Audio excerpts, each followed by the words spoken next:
Coming up on Wrestling Life. I'm really passionate about pro wrestling. I love it. So when I get in the rhythm of it and I start talking about it with guys that want to learn, and you start, it's really rewarding because once they twig, you tell them something and then they'll go, you see them do it the next day at training, you're like, yes, man, this is amazing. So I got a great buzz. I started to really enjoy it because a lot of the guys that were learning to wrestle are from athletic backgrounds. So they have a natural respect to coaches, and it felt really appreciated. So it felt like, oh man, all this 20 years of me working and I can pass on some knowledge, it makes it worth it. Because hopefully, if they're good enough, they'll pass on that knowledge. From 2002, when I stepped in that training school, and I get to go over to America, and all the stuff I've picked up along the way, I'm passing on to someone. They're using it, and they hopefully can make something of it. So I felt amazing.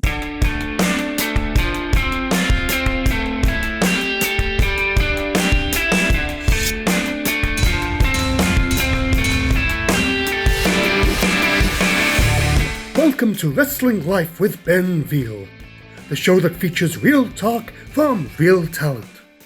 Hello and welcome to this episode 3 of Wrestling Life with me, your host and foremost and the Tower of Podcasting Power, Ben Veal. This show is all about sharing the real stories behind the really talented individuals that have shaped wrestling's past, present and future. And joining me today is a man that's doing exactly that, not just as an in-ring competitor himself for more than 2 decades, but also more recently as a producer for NXT. It is my honour and privilege to introduce my latest guest today. He is the East End Butcher, Shah Samuel. Shah, welcome to the show. Oi, oi! How's everyone? Good? I'm saying everyone, it's just you, Ben. How's things, mate? Thanks for having me on the show. I'm good, man. I wanted to do an oi, oi, but I thought I'll leave that to you. You're the pro. I'm really not. It's just my easy way. You know what's really, when you start a conversation in wrestling, right? You do a promo, and you talk to people. It's an awkward beginning phase, isn't it? Where you're like, this Saturday, I'm going to do this. No, best just to start off with something loud. Oh, yeah. That'd be good. Then go into the promo. So it's that's the thing. A habit. Back in the 80s, kind of early 90s, WWF, that was the formula, wasn't it? This Saturday, whatever it was. Yeah. And people still do that kind of thing. So it's like, introduce them with a bit of fun, be loud. And I think as soon as you're loud, that kind of, gives off a good, exciting vibe. So I love it. It's going to be an energetic conversation. That's what I love. Yeah. So look, we are kind of monster. Oh, you're ready to go then. So look, we recorded this in late 2023, and you won the Future Pro Wrestling Championship a few months ago, just after the show kind of came back after quite a lengthy hiatus of that promotion. How is life treating you right now? I'm good. I mean, wrestling, I'm still relatively busy since being released last year. Can't complain. Keeping one foot in, as they say. I'm happy with doing 1 show a week, 2 max. I'm 38. I don't think I need to go on 3 or 4 day loops to prove myself. I reckon I've got a good body of work, but I'm just having fun doing what I'm doing. Back doing stuff with ICW up in Glasgow, back at Rev Pro, which is all down the south. So I'm coaching as well. So I'm really enjoying things. And win that championship? Yeah, it's always nice to win titles, and it always means something. And I had a good time at that show. Beat Rishi Ghosh in the final, which was a lot of fun. Nice. Yeah, and you've done quite a few FPW shows, haven't you, back from their early days? Yeah, I remember I wasn't at their first few shows. They brought me in. I think the first one I did was like a gauntlet. It was like me, Eddie Dennis, RJ Singh. I could be wrong here. And it was a lot of fun. I remember their first 2 big shows when they had the big X WWE guys. That I worked Hardcore Holly for them. But they did it the right way because they were doing smaller shows, local wrestlers, local crowds, but they built that audience up. Yeah. I felt like the payoff was bigger show. Let's give them more value for money. But they didn't exactly go first show.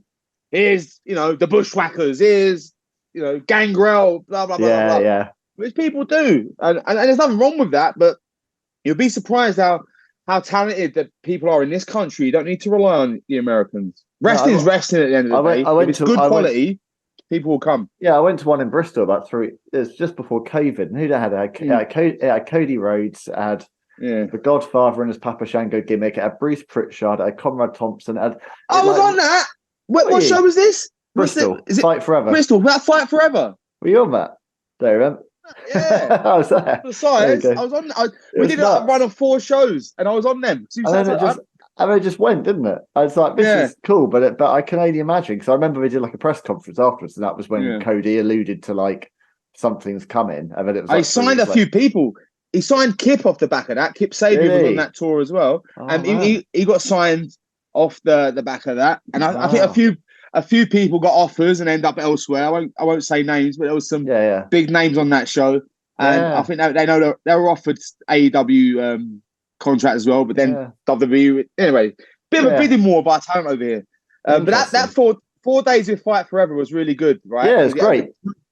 Good group of guys, right? So we had a minibus, and all the British guys travelled on the minibus, and you had the NXT UK talent, World of Sports talent at the time, Yeah. and we're all on this bus playing games. It was so much fun, really so much fun. Oh, doing the shows, good crowds, really good. But it didn't do anything else, did it? Because presumably they spent so much money on getting everyone over for.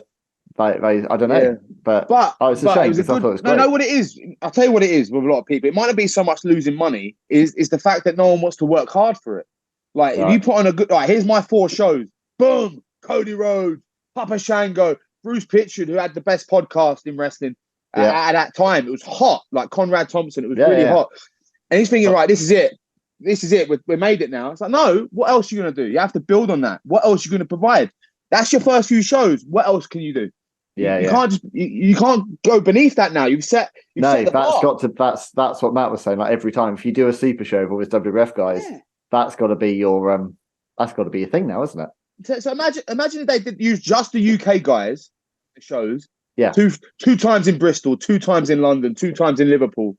Then here's your reward. Just Cody Rhodes. Oh wow. Boom, boom. Bigger show. Then you build it up. It takes hard work to be the top guy. You can't just be like, here's a bunch of Americans. Here's a bunch of names that are over on the scene. We're number one now. It's like, no, you're not. You're just starting. Like, you have to work at it. Like, Rev Pro is like 12 years, 11, 12 years now. 11 years, sorry. At the top. It took them a long time to get that mantle. They were little 80 people in a hall in Sittingbourne, 100 people in a hall in Sittingbourne. 11 years later, 4,000 people in the copper box. Amazing. Right? There's 11 years of building that trust and with that audience and building that trust with people to get that 4,000 people from 80 to 4,000 people. You can't just come in first day. We're called Fight Forever. I'm not slagging them off. I'm sure they had good intentions, but it was like, you can't be like, all right, everything at once. Boom, we're number one. Oh, we're not. Oh, this is too much hard work. I don't want this. That's a problem with a lot of promoters. Like, they want to be they throw a lot of money in it. It's like, I'm number one. Like, no, you're not. You need to build up trust with people. Yeah. Back then, I was always a heel. Everyone, a bad guy. Everyone booked me as a bad guy, and I had a lot of fun with the crowd. But for some reason, they cheer me now. Like, everywhere I go, I'm getting cheered, and people booking me as a good guy. So that the crowd were loving it. They had a good time, and so did I. What do you prefer? Bad guy all day long. That's my bread and butter. That's what gave me a name. That's what really gave me the attention to a lot of big companies, was the fact that I was a bad guy. Knowing this good guy stuff, a good guy thing, it works well because I was such a bad guy for so long. But that was such a long time ago now, me being a bad guy on the indies. People have forgotten I was a bad guy. They're just used to me saying, oh, let's go to the pub. Let's have a drink. How are you, darling? Good to see you. They just know me as that guy. I was such a renowned bad guy back in the day. So I really do miss it, and hopefully I get to do it again soon. Well, the good thing about being such a good guy is when you turn, it's got more impact, doesn't it? Yeah, of course it does. Hopefully soon as well. What takes more work, good guy or bad guy, to turn a crowd? I think good guy. I feel like naturally as humans, it takes a lot to get to know someone, and it takes a long time to get to know someone and like them. Like, I think first impressions is easy to be like, he's a tit. He's you know what I mean? He's a wank. I don't want to swear. Can I swear? You swear a bit, yeah. Yeah. It's like, you know what I mean? He's a fucking bad guy. I'm not going to swear now. Sorry. You know what I mean? Like, so I think it's easier to get someone to hate you than love you. Yeah. So I think if you're a heel, it's a hard skill.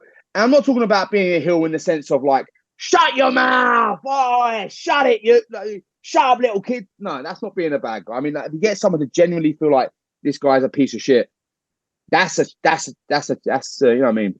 Yeah. That's a challenge. But getting to like you is even a bigger challenge, in my opinion.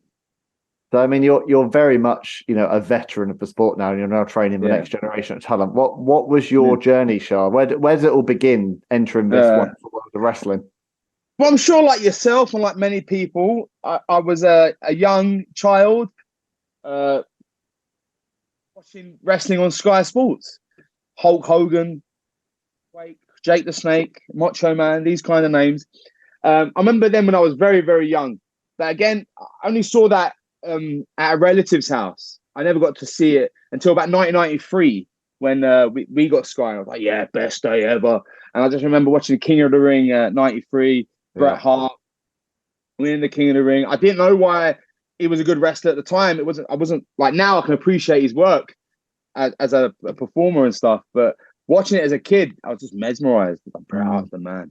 Bret, well, Razor Ramon, match with Mr. Perfect, because he was a good guy as well, which I've never seen before. So that was like, being a fan was my journey. And I kept that energy from 93 all the way to now. Like, I'm never once I take a break from watching it like some people. I was there 93, 94, 95, 96, 97, all the way to the Attitude Era when a lot of people came back. Yeah. So, and because of that, there was a lot of wrestling fans. So when I was 17, 18, I was at sixth form in college. And there was a guy with a rock tattoo on his arm, like the Brahma bull there, right? I'm like this, oh man, I don't get to talk wrestling much with people. I'm gonna just say that. I'll watch it as well, mate. So I went up to him and, hey, Rock, good, and he just started a conversation about wrestling. And the more I got to speak to him, he was telling me, you know, I train to do this. I was like, what do you mean train? Well, what do you mean you train to do this? What do you mean? There's a way you can train to become a wrestler. It's not just like, you know, like you don't have to know someone, they invite you in. It's like a secret society. I thought it was, and I had no idea there was even wrestling over here. Right? And he goes, yeah. And there was a training school in Purfleet near Lakeside in Essex. And then after, I was like, oh, I've got to try. So me and two of my mates went there because, and he was there.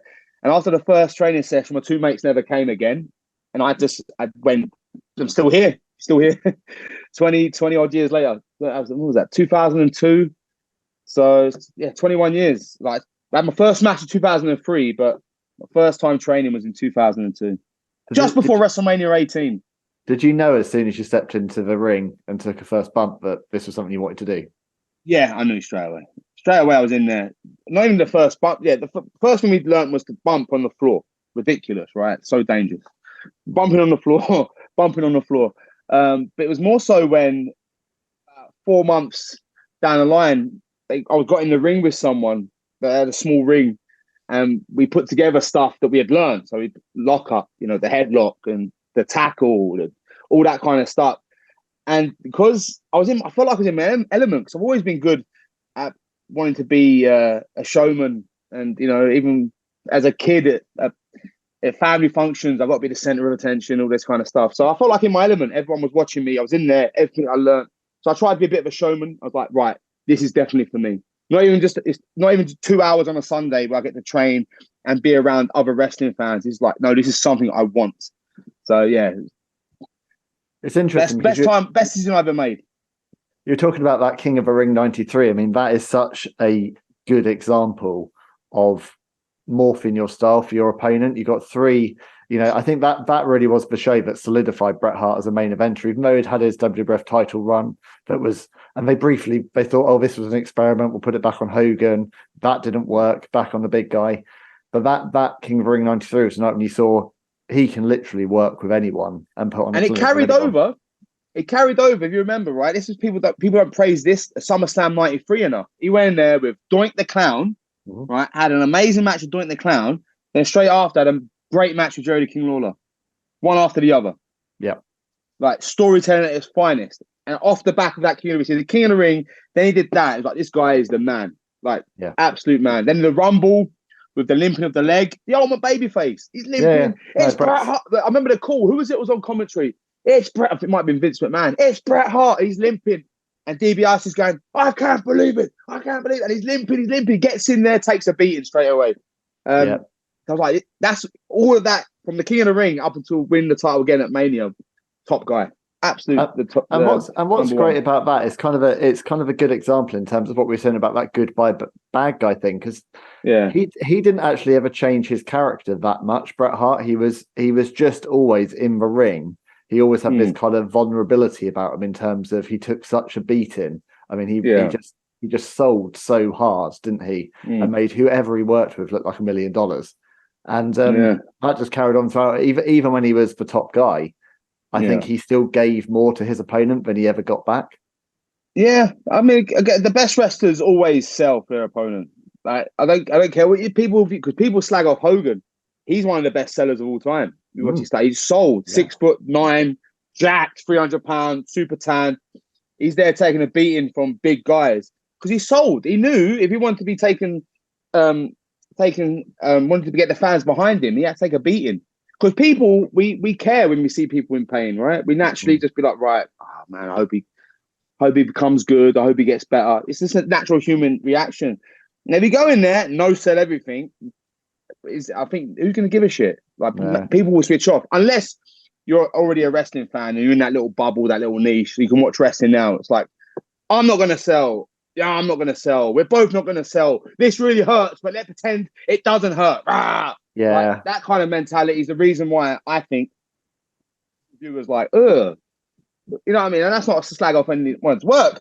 It's just I feel like our mindset now is too niche. We're moving back in the day, Hogan, Bret Hart sold their ass off.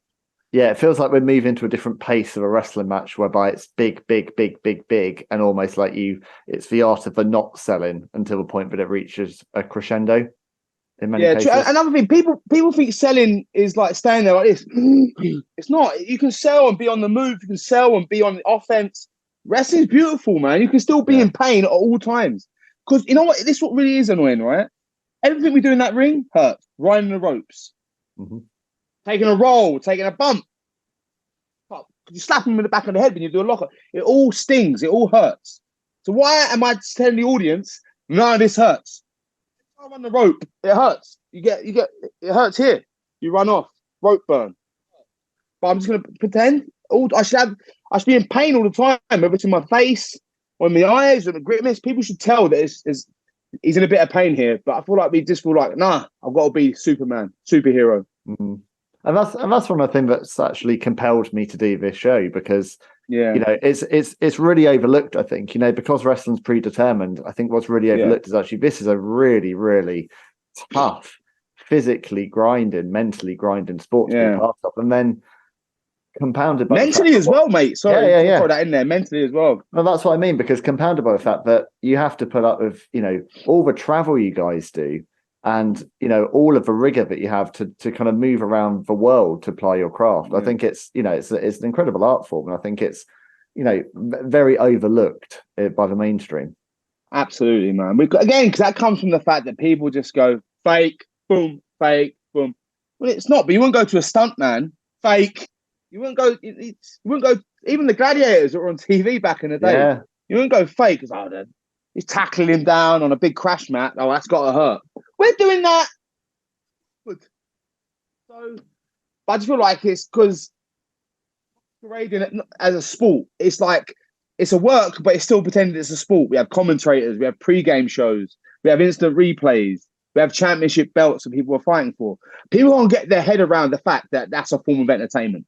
But they can get around the fact there's a dragon going to Westeros, blowing down some snow people with some fire. That's entertainment. I can get that. But you can't get the fact that, you get what I mean? So that's frustrating. But that's something we're never going to tell people. We can say it to a blue in the face. This hurts. I'm in pain. But no one gives a shit. No one's going to care. Their mind's made up.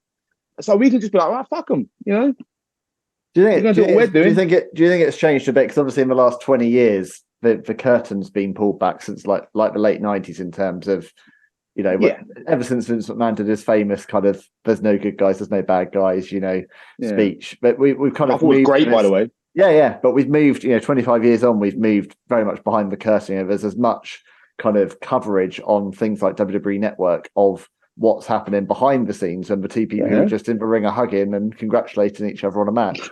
There's a very much it seems now, but it's like, because I find it's quite hard explaining to my boys who are young, and I explain why I like wrestling, and they say, but it's not real, it's all fake. I'm like, well, it's not, and then I have to have that whole conversation with them. But obviously, when I got into wrestling at 8, that was real.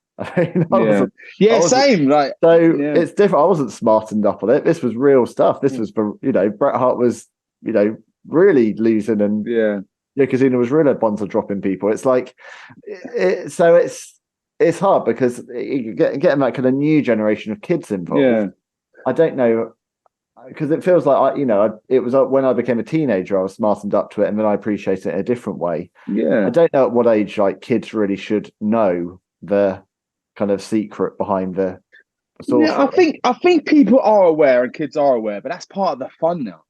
I feel like it's part of the fun, knowing that, because now you want your guy to win, and it's not because he wasn't good enough in the ring. It's like, it was booked to lose. I'm going to put my anger at them. It's part of the fun. You just want your best guy to still win. And I kind of feel like I was going to say something, and it kind of slipped my mind.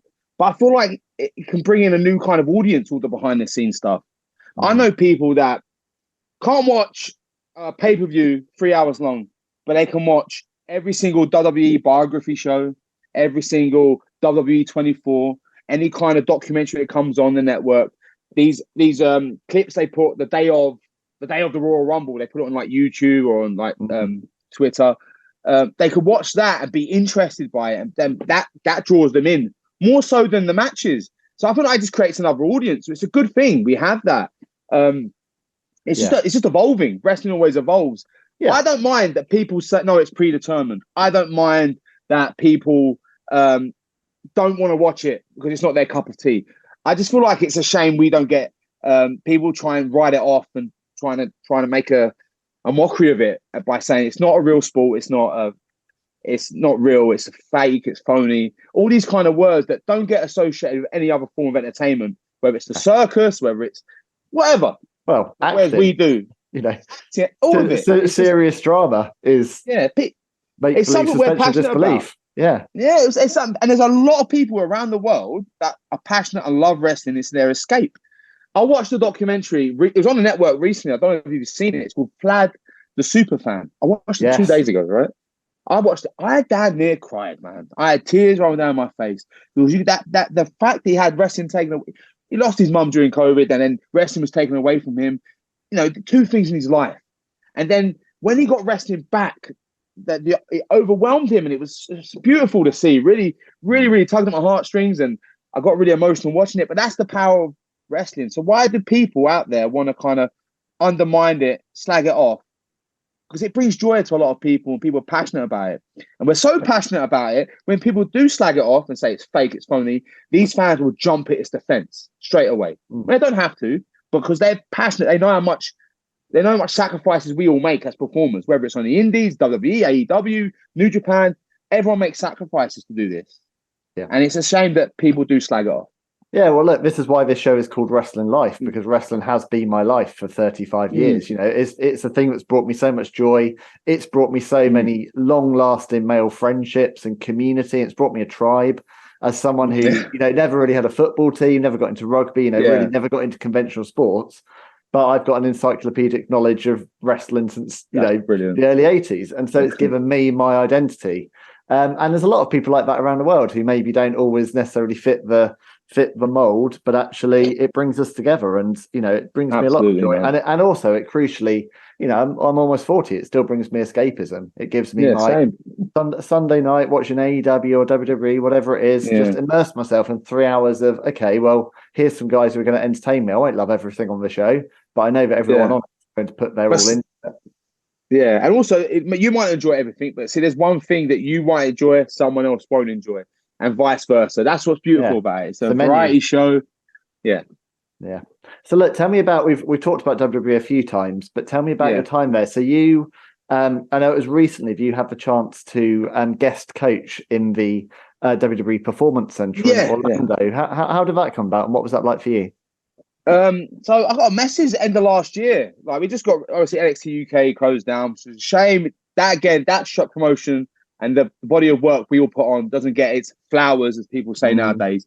Really, really underappreciated. And I feel like people will realise that in the future, and that catalogue of matches that happen in BT Sport, from guys like Walter, Ilya, Jordan Devlin, Joe Coffey, Noam Dar, all these kind of guys put on a tremendous body of work. So I want to say, just to stop you there, do you think it was a casualty of COVID to a degree? Because I think you were building up momentum, and then a lot of it got caught into that kind of. I feel like this is me. This is speculation, totally my opinion. I feel like they have very good intentions to create the brand over here.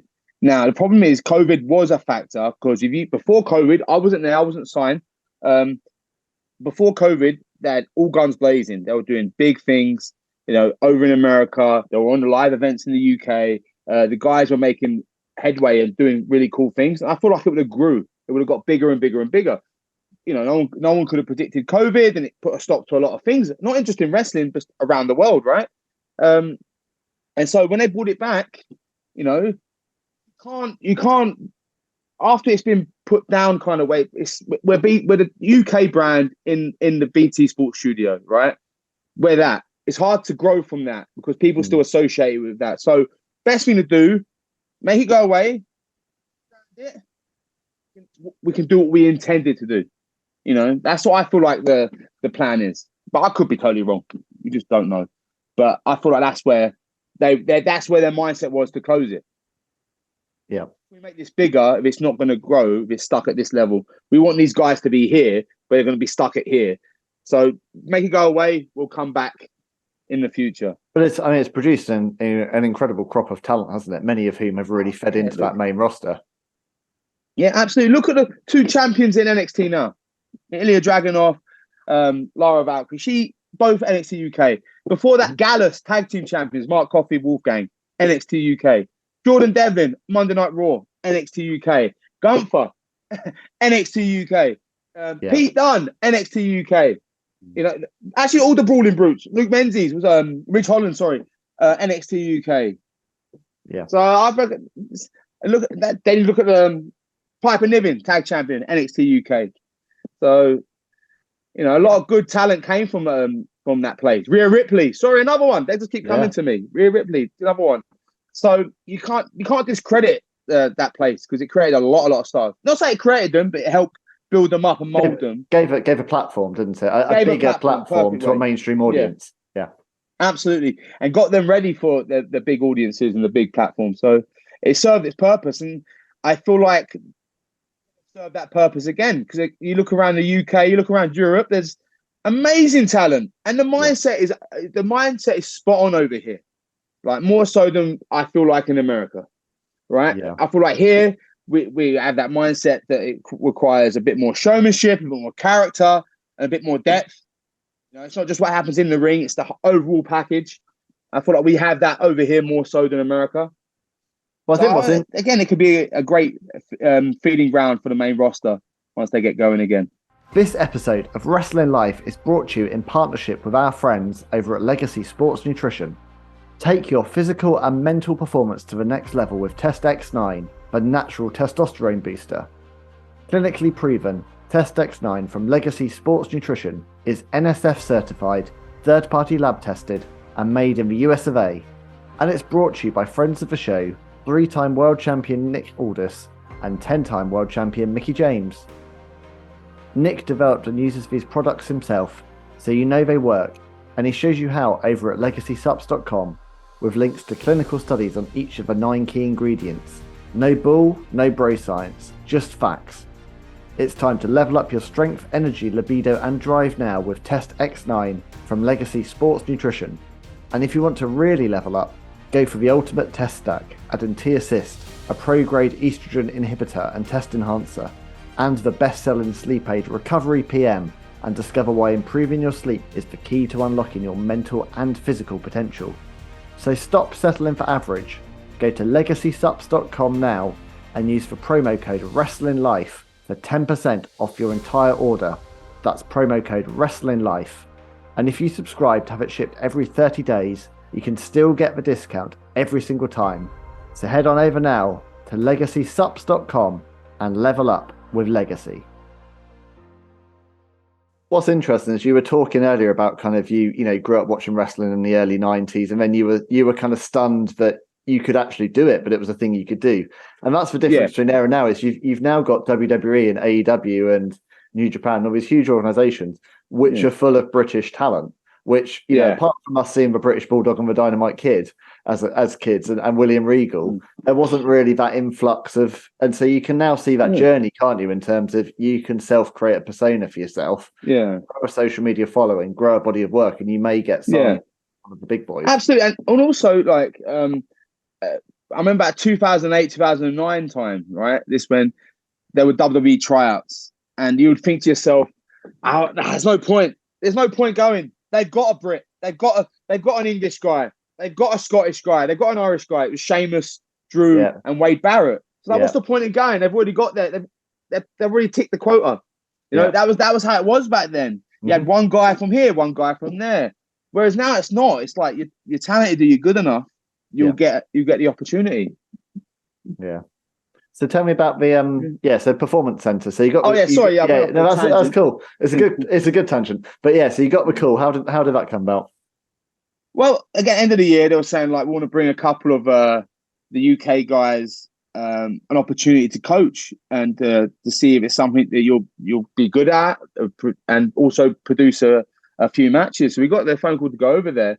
Went over there in February. Me, Rampage Brown, and James Mason went over there in February. Didn't know what to expect. Really, me more so than them. James was a coach and a producer for NXT UK. Rampage has always been a coach. He's got a school in the Northeast, and he was given the opportunity to produce some matches at NXT UK. I've done neither, right? I've never really been a coach. I've never produced. I was well out of my element. I was really not looking forward to it, to be honest. In my head, I always thought, like, no, I'm a talent. You know, I mean, I'm always a talent, but no serious injuries. You know, best condition of my life. So much experience up here. I've got a lot to offer as a talent. So I kind of thought of it could be a way of being like, we don't see much in you as a talent, but here's something that you can do. But it wasn't that. I was also told straight away, this is not a reflection of how we think of you as a talent. It's just something we want to see, and see if you're good at. I think one of the things I was told was when I was in NXT UK, I went from being a big East End butcher, changed myself to a lackey for Nayandar, a bookie. I was a bookie on NXT UK. Then I turned to a homeless guy. Whatever they did, I was like, right, I'm going to do this. So then the mindset was for me to kind of work with people to bring something out of them character-wise. Like it's something my experience was. So it kind of helped with people like mold a character. So I was in doing the promos. I was in doing the character work with some people, which is a good experience. But again, in my head, I was like, in the ring, I don't know what I could show you that these guys can't. But my strength would be promos and character and try and be a showman in the ring kind of thing. Yeah. So it's over there, and I took to it, and I got really passionate about it. There's a lot of guys there. So you end up in the PC 2 hours in the morning, 2 hours in the afternoon, 2 different classes. Like you either shadow in it or you were getting involved. Then from 3 o'clock to 6 o'clock, there was open ring. There was a lot of guys that weren't on TV yet or are pretty new to wrestling that would turn up to open ring. And for 3 hours, you're with 4 or 5 of them, getting really detailed. And after a while, I'm really passionate about pro wrestling. I love it. So when I get in the rhythm of it and I start talking about it with guys that want to learn, and you start, it's really rewarding because once they twig, you tell them something and then they'll go, you see them do it the next day at training. You're like, yes, man, this is amazing. So I got a great buzz. I started to really enjoy it. So we were over there for the first trip was 2 weeks. So you're starting to love it. It's like this is great because it is really rewarding seeing people. And because a lot of the guys that were learning to wrestle are from athletic backgrounds. So they have a natural respect to coaches and so you can see they really respect. I'm not saying respect makes me enjoy things, but I'm saying you feel appreciated when you're showing them something and giving them feedback or giving them advice. It felt really appreciated. So it felt like, oh man, all this 20 years of me working and I can pass on some knowledge. It makes it worth it because hopefully if they're good enough, they'll pass on that knowledge. So all the 20 years from 2000 too when I stepped in that training school and I get to go over to America, and all the stuff I've picked up along the way, I'm passing on to someone. They're using it, and they hopefully can make something of it. So I was like, I felt amazing. So yeah, I was really getting into coaching. I mean, unfortunately, we had to go home after 2 weeks. But while we were there, we produced a couple of matches, live events, and NXT Level Up.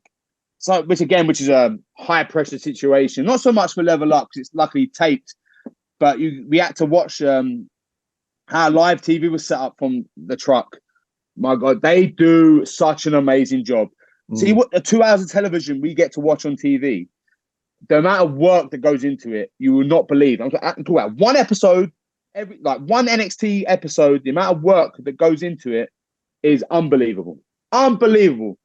I can't even begin to describe to you how hard they all work and the high pressured situation they're all in.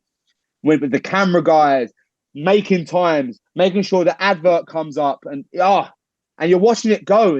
I was in the truck. I was like, this is I've never seen anything like it. So, again, it gave me a new appreciation for every single show we see on TV, whether it's WWE, AEW, whatever, because they all do. It's the same high pressured environment. It's live TV, and I have the first trip gave me a newfound respect for the guys behind the scenes, because they're the unsung heroes of what pro wrestling is. When you first kind of made your kind of move to WWE, did you find it a real kind of baptism of fire in terms of learning as a performer how to change how you acted? So that I've heard a lot about people talking about challenges of kind of working to the hard cam and working different parts of the ring and timing it out. Like, had you already got that down, or was it a bit of an education? I'm lucky. I feel like I was pretty. If you a student of the game, right, you kind of understand that, right. If I'm on a show, everyone has cameras now. Straight ahead, bulk your work, do straight ahead. You just position your body and sell towards that and stuff. So I wasn't a huge transition. What I loved about when I signed for WWE was how much knowledge you learn, right? And people can take it in two ways. You can either be like, I already know everything, and people don't like it, learning new things, they're set in their ways. Or you can be like, wow, I've got this whole new fountain of knowledge that I can learn and make myself better. It was like literally going back to school. I signed in 2020, and from the moment I signed, and I only had 2 years there, right? Them 2 years, I learned more in them 2 years than I did in the 18 previous, right? Not to discredit the 18 years before, but to the respect for a lot of people, the British scene, a lot of us are self-taught. A lot of us are, self-taught in the way that we're learning with each other. We're learning as we go. We haven't got a lot of experienced guys weren't working the shows I was working on, because they did their shows, we did our shows kind of thing. And so we're picking up all this stuff as we go. So it takes you a lot longer to learn. As soon as I was there, 2 years, you're learning from Shawn Michaels, Matt Bloom. I was just, them two names, so much knowledge. And they're telling you, they watch your match, and we'll do it on Zoom because it's still COVID. They watch your match and they'll be like, they're this, and this. And you could try this, you would be better doing this. And you're just like, wow, this is great. And it's like, ding, light bulb. Amazing. So that 2 years there changed my mindset completely. I took it amongst myself. I was 35. I felt like I could have been a guy where I was like, I've been doing this long. I was like, no, day one of school, I want to learn. And I took everything in. And because I love wrestling so much, things they were telling me, I kind of got I was like, that makes so much sense. It's not like you're teaching me from the ground up. I've got the foundational knowledge there. So yeah, the run there just was amazing, man. Really, really amazing. You also got in really good shape when was it during? It was during that time, wasn't it? That you dropped a lot of weight and got really.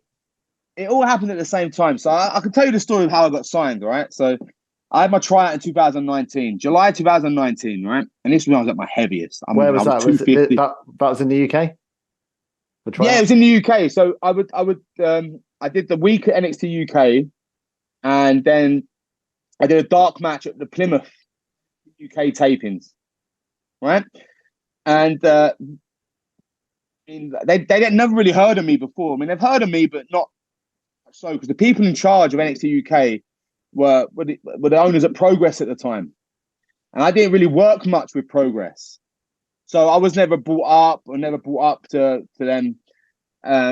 So when I was there, they were like, "Who is this guy? We've never seen him," and like. So it was pretty good. I felt like I smashed it. I couldn't have done any more, and I was buzzing with the how it all came across. They offered me a deal, and then after about 6-7 months of background checks and just finding the right time to bring me in, January 2020, when I was brought in to sign my contract, unfortunately for me, I had suffered a head injury in December. I think 2 weeks before I was meant to sign, and they got not cold feet. I said, but they were like wary of it. So they were like, "Mate, we can't sign you just yet." But I signed everything. 2 weeks later, they said, "2 weeks later, they said we can't counter-sign the deal. We can't take the risk because of your head. Yeah, 6 months. Give us a call." Well, what happened 2 months later? COVID. So I'm like, "What the fuck's happening now? Wrestling's not on the table. My big chance, and it's gone." Like if I signed in 2020, I could at least got paid during COVID as well. So, but they were great. They paid me for private healthcare on my head to get seen to make sure everything was all good. They really looked after me. I mean, just from my experience, I know it's cool to slag that company off. I know a lot of guys, when they get released, they kind of badmouth them because it's the cool thing to do. And you might get some indie bookings, or you do have a bad experience. I don't know. From my experience, they looked after me. Even when I wasn't signed, they looked after me, made sure I got on my feet, made sure I recovered, made sure I had a bit of extra money as well, because, I was about to sign a deal. I was well looked after. So because of that, I'd hit a low point. I was like, everything's over. But during COVID, I was like, there's more to life than pro wrestling. I love it, but at the time, I got 2 beautiful kids. We got a lovely wife. I'm not in the best shape here. If I want to live a longer life, I need to look after myself and be a kind of a role model to them. Yeah. They don't want to see dad sitting there like, do something. So I became more active during COVID, and then I read a lot of books and listened to a lot of podcasts and changed my outlook on life. And I just managed to get in good shape. And then I messaged them in August of 2020. I just went, "Look, I'm healthy and fine. I'd love another opportunity if it ever happens." I'm not joking. 3 minutes later, they replied. 3 minutes. I was expecting a day, 2 days of being on edge, like refreshing my emails. 3 minutes. Yeah, that's great. Let's do something in September. So I went back down for September. They texted me over. I did a 3-week training camp. This is when it was, and after that had finished, a week later, they offered me a contract. Wow. And then signed in October 2020. Yeah, hell of a journey though, man. Yeah. Like, from thinking it all gone to be like not even focusing on wrestling anymore, just focusing on my family and me and just being healthy. And then, like you were saying earlier before you press record, positivity, right? I had just positive thoughts in my head all the time when I was trying to get healthier. And all that positive mindset equaled me just being like, sod it, reach out to them and not overthinking it. And they got back to me. And that change in mentality, I believe, equaled good things. I think that's it. That's a universe mindset, because if you'd gone into that with, I'm going to get shredded now, I'm going to get in the best shape of my life, I'm going to get WWE back, you probably wouldn't have done it, but you were going into it for the right reasons, for my family and for my future. Health, family, that's it. Yeah. That's it. And also, because kids were stuck at home, and I don't want them to see me just lounge about watching a box set or watching Netflix, eating onion rings or whatever. Dad's got to go do his 90-minute walk to get 10,000 steps in. Dad's going for a run. Dad's going to lift some weights in the garden. That kind of stuff. That was my mindset to do it as well. I can't just be seen doing nothing. No, it's mine too. I got 2 young boys, and whenever I have the urge to just lounge around in my pajamas and watch Netflix, I'm always like, well, what experience am I showing them for the future? Yeah, like, I am someone who cares a lot about doing cardio and being healthy, and I'm like, I've got to keep showing them actually the importance of doing this again for you, because I want to live a long and healthy life and be there for them and be there for their kids. And it's quite hard in today's world. We're really sedentary. We spend all our time in front of screens, don't we? We're cooked on our phones. And you have to work really hard to look after yourself. I know, yeah, it's hard. I feel like some people, and I don't know. I read it. I must have read this quote or heard this quote. Someone said it makes a lot of sense. To look after other people, you got to look after yourself first. Mm-hmm. Is that, you know what I mean? Like if you're not looking after yourself, how can you look after them? Yeah. You know, I've had a thing on my pinball for years that someone said to me, which is you can't pour for an empty cup. But it's that whole thing of, you know, you put on your so in planes, don't they? You put on your oxygen mask before you put on your kids. Like you've got to, without being selfish. It's actually a little bit of selfishness is good to allow you to be selfless, I think, when it comes to family. And with the energy you need for kids, you know. Yeah. What do your kids make of you being a wrestler? I mean, they've never shown one bit of interest. It kind of, I'm not gonna lie, it breaks my heart. But there's been great moments. I mean, we did when World of Sport did a live tour. It was at York Hall in Bethnal Green, which is probably my favourite place to wrestle. And it was the first time my kids were in the crowd with my wife, my mum, and my uncle were in the crowd as well. I remember I wrestled Grado. And then I remember just after the match, I walked over and saw my kids rush to the front. I was like, it's amazing. They were young at the time, gave them a cuddle. And my wife took a picture of me just over the moon, my big round face, like, with the two kids. But they never really showed interest. I think my daughter, right, my oldest daughter, she's 14, near 15. I think she started to become a fan, but she doesn't want me to know she's a fan. Right, but she's got friends that have that love wrestling. So she keeps asking me questions. My friend asked me, "Do you know who Adam Cole is?" Because she watches him on AEW. I was like, maybe. I don't know. Why? You sure you don't want to know? But I feel like she's interested. I saw her looking at a Kurt Angle TikTok the other day. I was like, what's that? So I think like she might be a closet fan, but she doesn't want me to know. I don't know why. No, it's not cool, is it? Because you did it, I guess. That's the thing. I guess so. Nothing your parents do is cool, is it? That's unfortunately a problem. And then another time, I meant to pick up my son. This was at primary school, and I picked him up. A girl that was in his class went to her mum. He's in WWE. And I was just like, I think it was NXT UK at the time. Like, must be the back end of it. And I was like, this. Okay. I was in that. So obviously, they talk about me at school to try and get a bit of clout. Yeah. But they never show interest with me. No. One thing I was really interested in, so, you know, you talk about getting your start back in 2003, 20 years later, you're in a performance center. I've seen so many incredible photos and videos and stuff of that performance center. How does that facility compare to, you know, what the experience you had and what makes it so special as a place to learn? So it was more so the second time we was there. So we went back over there in April and May. It was a longer trip, and it was there. I just remember walking in that first day back. So we landed on like the Sunday, we rested, and Monday we started again.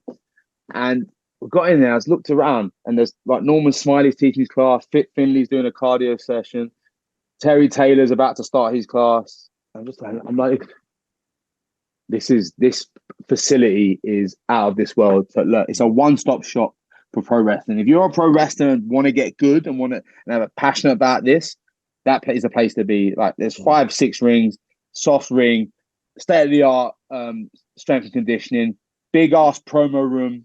There's like I don't know what else to call them, classrooms where you can watch wrestling matches with your coach and get it pulled apart. This episode of Wrestling Life is brought to you in partnership with our friends over at Legacy Sports Nutrition. Take your physical and mental performance to the next level with Test X9, the natural testosterone booster. Clinically proven, Test X9 from Legacy Sports Nutrition is NSF certified, third-party lab tested, and made in the US of A. And it's brought to you by friends of the show, 3-time world champion Nick Aldis and 10-time world champion Mickie James. Nick developed and uses these products himself, so you know they work, and he shows you how over at legacysubs.com, with links to clinical studies on each of the 9 key ingredients. No bull, no bro science, just facts. It's time to level up your strength, energy, libido and drive now with Test X9 from Legacy Sports Nutrition. And if you want to really level up, go for the ultimate test stack, adding T-Assist, a pro-grade estrogen inhibitor and test enhancer, and the best-selling sleep aid Recovery PM, and discover why improving your sleep is the key to unlocking your mental and physical potential. So stop settling for average. Go to legacysups.com now and use the promo code WrestlingLife for 10% off your entire order. That's promo code WrestlingLife. And if you subscribe to have it shipped every 30 days, you can still get the discount every single time. So head on over now to legacysups.com and level up with Legacy. It's just all the tools in the world to be the best you can be. Does it have all like the entranceway as well, so you can kind of work out your timing and all that kind of stuff? No, the entranceway is not that. It's been the big building where they tape NXT now. Right. There's like 2 buildings. That's where the old PC was. There's a new one, like a bit further down, which is massive. They have everything bar a entranceway, but they have all the time in the world to practice their entrance. They can go over to that facility, and if they want to. And stuff, but that again, like they have all the tools in the world to get good, right? Yeah. So it blows your mind that exists. And we had something similar. It wasn't on that scale in Enfield in the UK. That would blow your mind. Like you'd be at training. 9 times out of 10, I was always in the morning class. So I'd start at 9 o'clock, and at 12 o'clock we'd have strength and conditioning. I know you do your in-ring for 2 hours and you're on strength and conditioning, you're stretching out your back, and you just look up and see the WWE logo. And you're like, what is going on? I'm working here.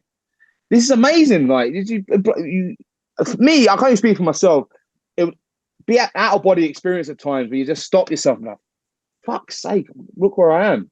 Yeah. Like, you could never imagine it. Like, it's such a huge achievement. Something you're such a big fan of, watched religiously, taped every single episode of Raw, SmackDown, Shotgun Saturday Night, anything that was on, I'd record it. It's such a big fan. And now I'm at this facility learning from people I watched as a kid. Wild. And thankful, grateful, just have that opportunity. So you got signed in September 2020. How would you describe your run, and what were some of the highlights from your time in NXT UK? It's got to be me. I loved all my stuff with Noam Dar with the Heritage Cup, and I love the Heritage Cup. I'm glad it's still getting used over in America.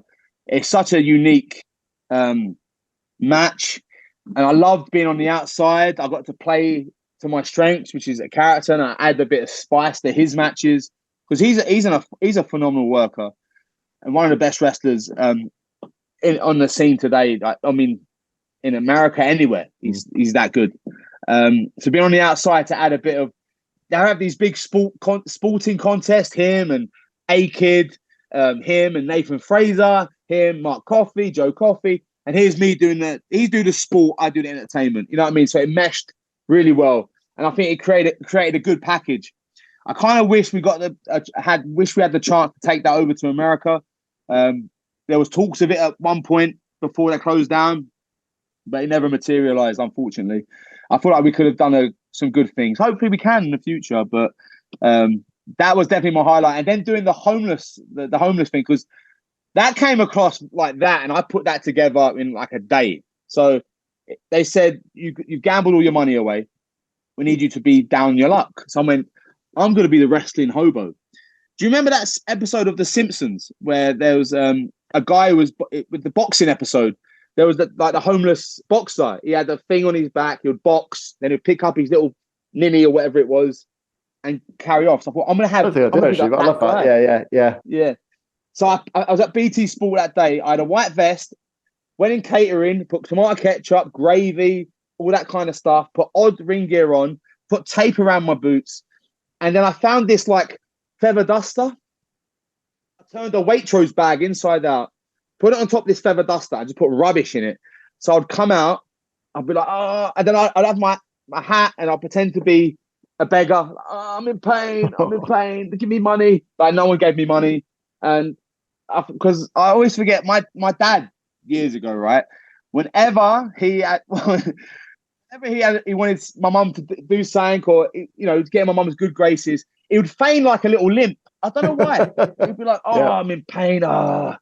Jenny, I want to go out with my friends. And I was always like, why are you trying it? Like, you're trying to get a bit of sympathy so you can get your own way. So I took that kind of element, my back, just give me a pound, There's a lot of fun, and there was legs to that. I honestly feel like I could be like the homeless professional wrestler, which no one's ever really done. Yeah. But again, I only got to do it twice because obviously we all got released not too long after. But I'm very proud of that because I remember doing it. I remember doing it at rehearsal. I remember doing it with the boys, and everyone was laughing. And I feel like it had legs, and it's a shame I never got to. I love that with it. That kind of bit you did with your East End booking. It's like you're wearing about 10 different versions of the same jacket. You just like slowly stripped off more and more layers. Fantastic. I watched. I remember it was at the hotel on one of the training camps, and I watched The Gentleman on Amazon Prime. Well, and Colin Farrell was wearing that tracksuit. I was like, that tracksuit's amazing. He had the flat cap. So I used to wear the flat cap back in the day. Yeah. And so I thought, flat cap. I could be like, because I was doing I wanted to be like a boxing coach for Niam Dar, his cornerman. So I just remember seeing that, and I googled the tracksuit, and I found that House of Fraser were doing them. Cost me a fortune. Got all 6 of them. Impulse buy. I remember I was watching it, googled it, sat up, ordered it. I went, "Fuck, my wife's gonna kill me." And the art of the character. And then they got delivered 2 days later at the hotel, and I used it on TV. It's great. It was just my look, like just my little wrestling look. I've still got them there. They've got East End bookie on them. But again, I wish I got to do that character more. I only did it for NXT UK. There's legs in it. I feel like I only scratched the surface. I know people will probably look at me now. I feel like tail end of your career. People just look at the age, right? People, you've had 1 too many birthdays. You must be done. It's nice how you feel, how you look. I think luckily, like for someone who's 38, approaching 40, I look all right. All right. I can pass on.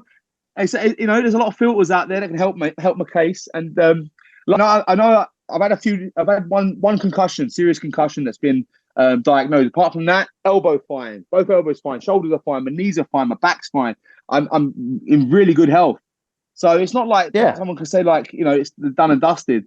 And if I believe it's all done and dusted, what's the point in doing it, right? And also, we've seen, you got Adam Copeland and Christian Cage, who both written off, both now doing great work in AEW. Sting, he's mid-60s, still out there currently. Like there's AJ Styles probably 45 by now. I mean, there's ages by the number, isn't it, in this game? It really is. I feel like because wrestling is a form of entertainment, we can dictate a lot of things and protect ourselves. As long as you look after yourself, you can have a long, long run at this. And I feel like, honestly, I know it's a cliche, I feel like I'm just getting started. I love that. And what you've talked about there is, the evolution of it, even in the space of 2 years, how your character evolved quite a lot in a couple of years. I mean, what do you, I've heard it said a lot that kind of, when you know your character, it's when you found yourself and you just dialed it up to 11.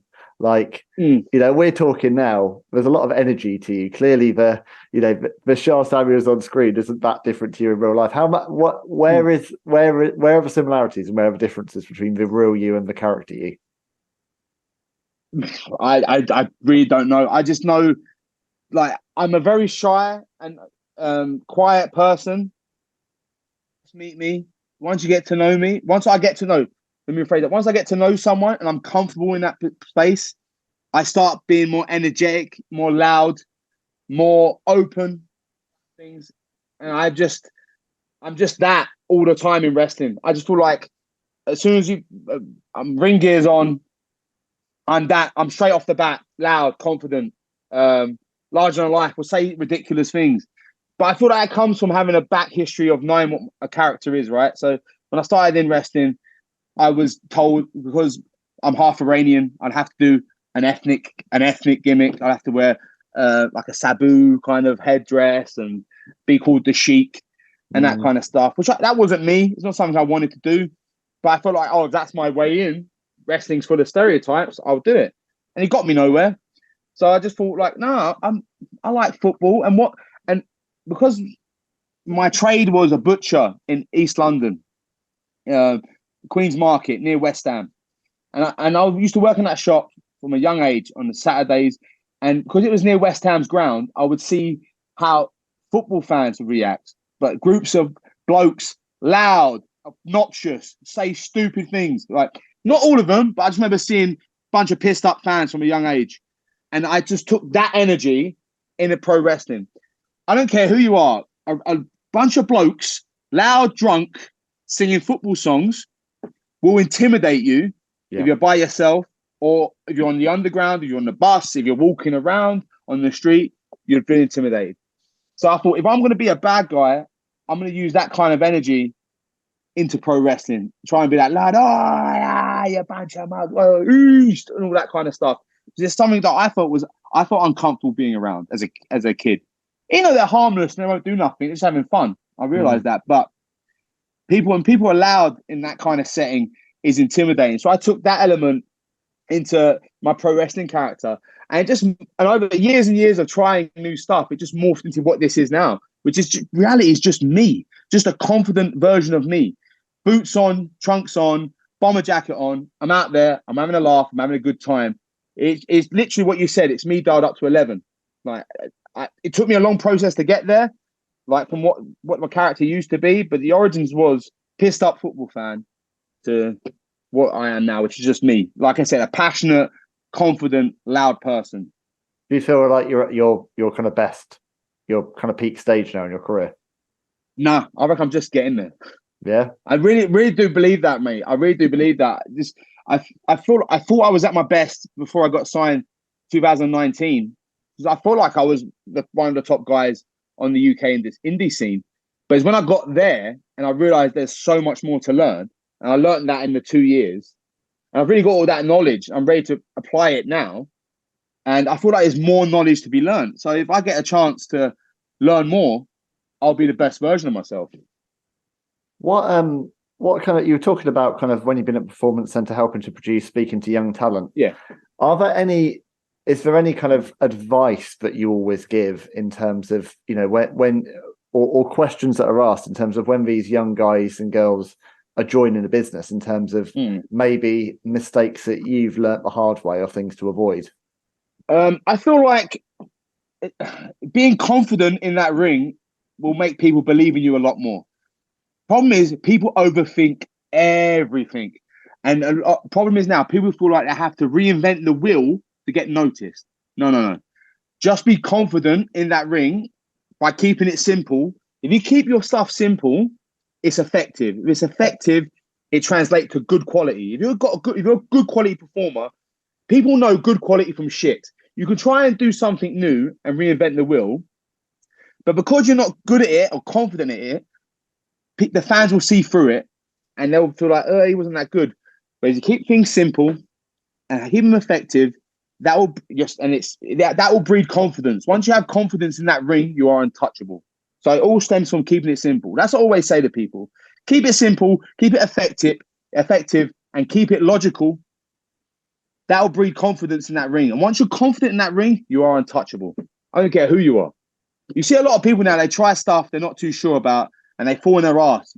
I don't care who you say. We all have that good mindset, like, oh, he tried. It's like, nah, he's you know, if an actor fluffed these lines, theatre show, you wouldn't be like this, oh, he tried. No, he's not doing his job. You can protect yourself if you keep things simple and be effective. Also, I say to people, the more you overthink things, the more anxiety you're going to get. The more anxiety you get, you're going to blow up, which is a term of, you know, being out of breath, having no energy, your cardio not being there. So you want to limit all of these things. You want to limit. We all get anxiety, right? Every match I've had, you get performance anxiety. You get nervous. There's so many factors that go into this. Will I protect my opponent? Will I be safe? Will I be shit? Will the crowd not care? Will the promoter think I'm rubbish? Will my peers think I'm rubbish? Am I really that shit? You get all these anxiety in your head straight away. Why add more? Why put more on your plate? So keep it simple and effective will protect you this way. And because I'm not saying go in there and have a simple match all the time. Pick your moments, right? If you're going to have a big platform, a big stage, there you do it. There you go. Make it mean something. Yep. Every match people have now, they go out there, they want to try and, you know, reinvent the wheel. Yeah. When it comes to people, anyway, I mean, you know, you've been part of kind of British wrestling's resurgence and a very big part of that. Like, Who are some of the people that you've fought against or alongside where you've A, learnt a lot from in terms of style, but also B, that you've really gelled with in the ring together? Grado. I learned a lot from Grado, which is surprisingly, right? I remember watching a documentary about Grado, 2013. And I remember I want to work this guy. He could be the great person. He could be the great good guy to my bad guy. He's so likable. I'm so hateable. I learned that sometimes as a professional wrestler, you've got to do what's best for the match and take a back seat. This match is all about him. And I have to work around him and make sure the fans who came to see him focus on him. My job is to slip on a banana peel, get egg on my face for him. So I got to take my ego out of it. That's what I learned with him. Like, we got to realize as professional wrestling, not everything's about us. Sometimes it's about the other person. And I feel like that gets lost. I learned a lot from guys like Rampage Brown and Dave Mastiff, two guys I look up to, even though we're around the same age and been doing it around the same time. I feel like they're two guys I really look up to. James Mason and John Moss, two coaches at NXT UK. Oh my God. They did such a tremendous job of a lot of people. And I'm thankfully very close with them now because of that. So yeah, these are the people that really set the tone. I've got to say thank you to guys like Andy Quilden and Mark Dallas. Andy Quilden from Rev Pro had a lot of faith in me, gave me the Rev Pro Championship and really gave me a good opportunity. Mark Dallas, willing to fly me up every single ICW show when they're at their top and at their peak. He showed a lot of faith in me. So these are the people that I really appreciate in wrestling that have done a lot for me. I'm sure I'm missing people off. There's been so many people I've interacted with and stuff, but these are the ones that jump out straight away.